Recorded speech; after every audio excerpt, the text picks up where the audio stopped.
my body, cold against the concrete, but I can't seem to get enough. My mind is fixed on what it wants. I just let you beat me, look can be deceiving. Let you get the best of me, in bed with my worst enemy. This is a no-go, I just can't take hold. This is a danger zone, back up and get me home. This is a no-go, I just can't take hold. This is a danger zone, back up and get me. So put your hand in mine, follow me, let me waste your time. Set up feet, do some stupid shit. Take a seat, let me waste your time. So put your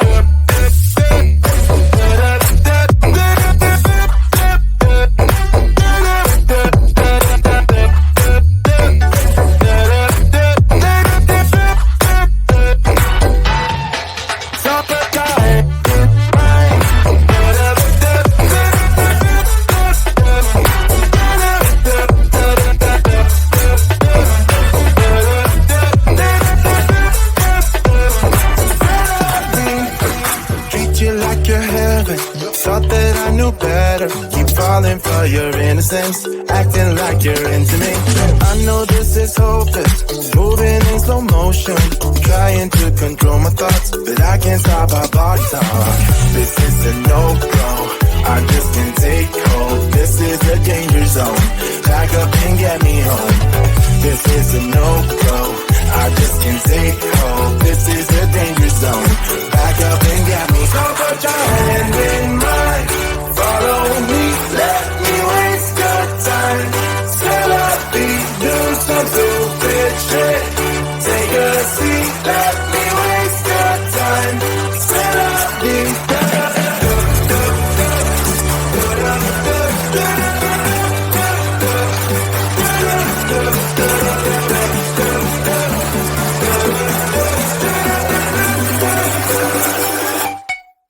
So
concrete, but I can't seem to get enough. My mind is fixed on what it wants. I just let you beat me, look at me deceiving. Let you get the best of me, in bed with my worst enemy. This is a no-go, I just can't take hold. This is a danger zone, back up and get me home. This is a no-go, I just can't take hold. This is a danger zone, back up and get me home. So put your hand in mine, follow me, let me waste your time. Set up feet, do some stupid shit. Take a seat, let me waste your time. So put your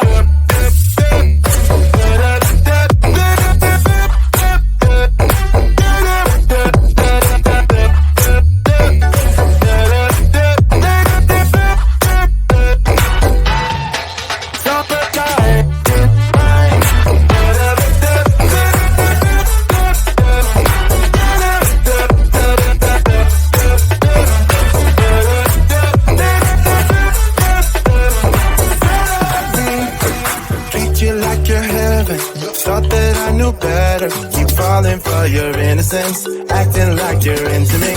I know this is hopeless, moving in slow motion, trying to control my thoughts, but I can't stop our body talk. This is a